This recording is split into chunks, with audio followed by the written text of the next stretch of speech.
Assalamualaikum warahmatullahi wabarakatuh. Halo semuanya, kembali lagi bersama saya Fiona Maya dengan NPM 022722111013, mahasiswi program studi akuntansi Universitas Hairun Ternate. Pertama yang saya hormati Bapak Dr. Suito SE MSI AK CSRS CSRA selaku dosen pengampu mata kuliah metode penelitian kualitatif dan teman-teman sekalian yang saya banggakan. Puji syukur kehadirat Allah Subhanahu wa taala yang telah memberikan kita rahmat dan nikmat, terutama nikmat kesehatan dan kesempatan, sehingga saya bisa menyelesaikan tugas etnometodologi ini di hadapan teman-teman semua melalui presentasi virtual. Baik teman-teman, video kali ini saya akan mereview jurnal tentang etnometodologi. Baik, jadi jurnal etnometodologi ini saya dapatkan dari website Google Scroll dengan linknya yaitu http://perbanas.ac.id/3336. Teman-teman bisa lihat di bawah ini. Selanjutnya yaitu jurnal yang saya review ini dari artikel ilmiah yang berjudul Studi Etnometodologi Gaya Mencatat Transaksi pada Pengusaha Kecil Menengah yang disusun oleh Dwi Putri Pangestuning Tias dengan NPM-nya yaitu 2008310266, mahasiswi dari Sekolah Tinggi Ilmu Ekonomi Perbanas Surabaya.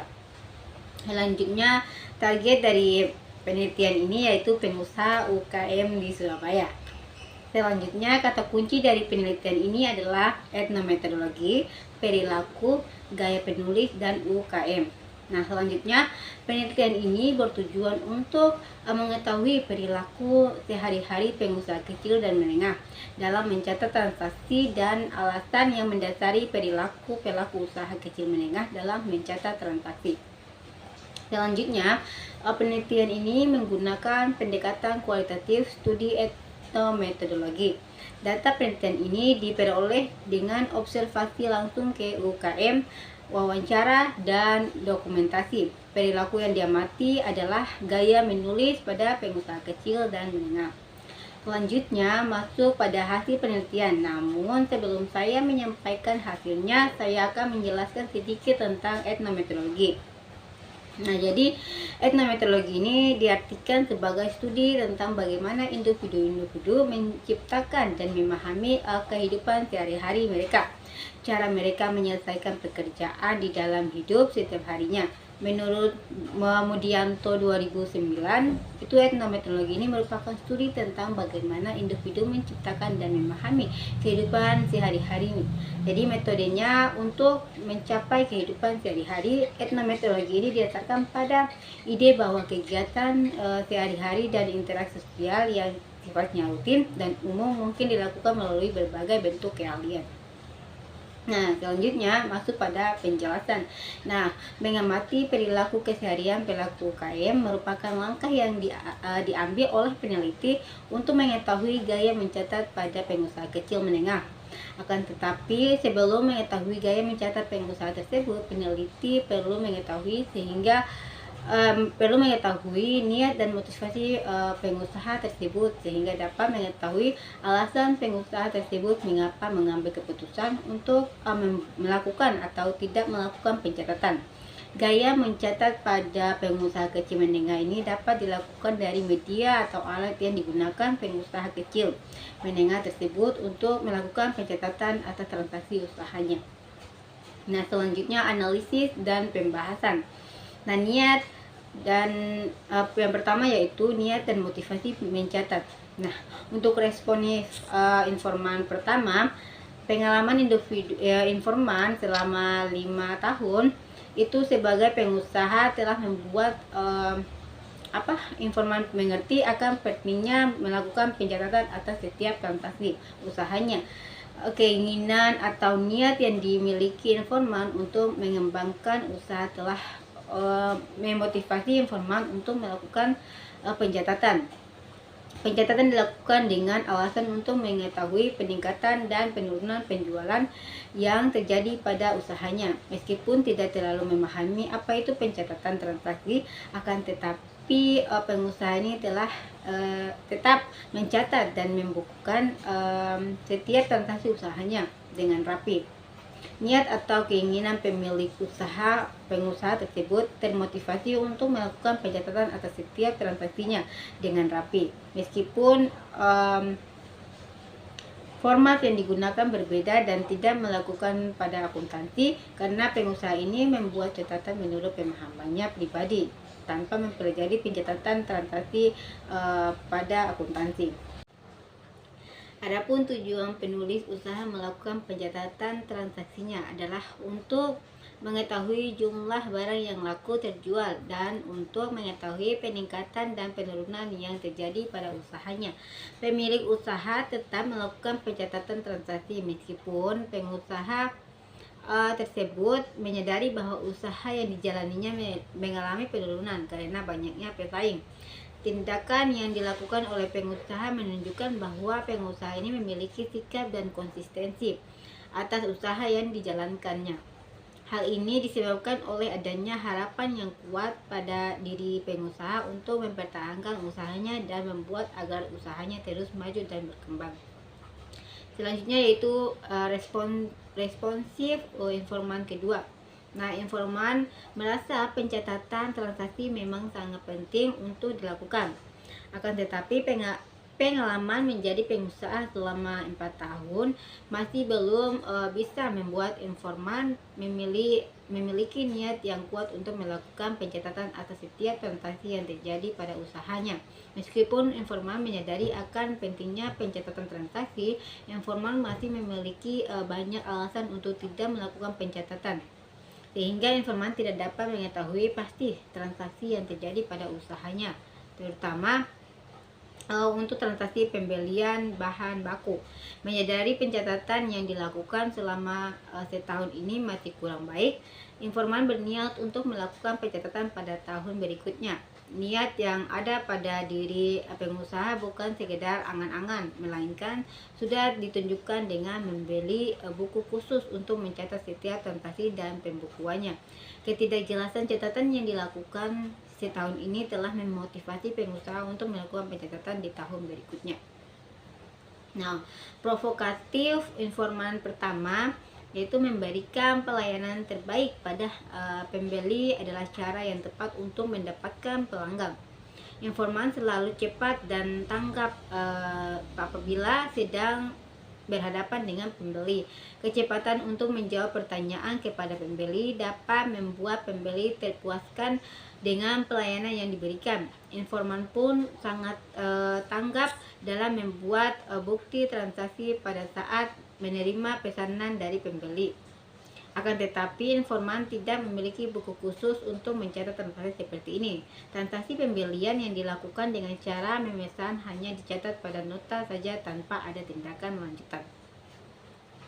Untuk provokatif informan kedua, pengetahuan yang dimiliki informan sesungguhnya sangat luas. Cara informan berkomunikasi kepada pembeli juga sangat baik, sehingga pembeli yang ingin mengetahui tentang produk-produknya menjadi paham dan merasa puas akan jawaban yang diberikan oleh informan. Informan yang juga sangat persuasif sehingga membuat konsumen tertarik untuk membeli produknya. Selanjutnya yaitu gaya mencatat. Nah, untuk informan pertama melakukan pencatatan setiap hari, karena informan membuka tokonya setiap hari sehingga setiap harinya itu pasti terjadi transaksi. Informan yang tidak melakukan pencatatan langsung pada saat terjadi penjualan, karena informan selalu melakukannya di saat beliau akan menutup tokonya. Pada saat terjadi penjualan, yang dilakukan informan hanya menghitung berapa harga yang harus dibayar oleh pembeli tanpa melakukan pencatatan.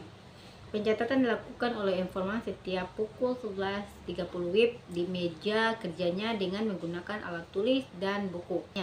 Buku tersebut sudah digaris terlebih dahulu oleh informan sebelum informan melakukan perhitungan atas barangnya, dan contohnya adalah sebagai berikut. Teman-teman bisa lihat Nah, buku yang dipilih untuk mencatat transaksinya adalah buku yang dicetak oleh Mirage dengan panjang buku sekitar 32 cm dengan lebar 11 cm.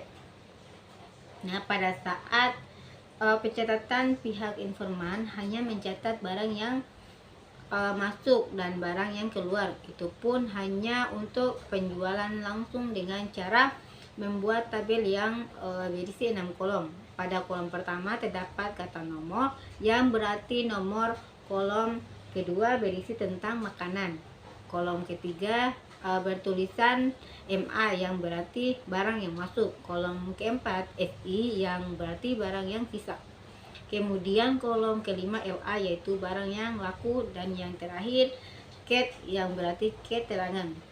Sedangkan informan kedua itu tidak memiliki pencatatan yang jelas atas setiap transaksi yang terjadi pada usahanya.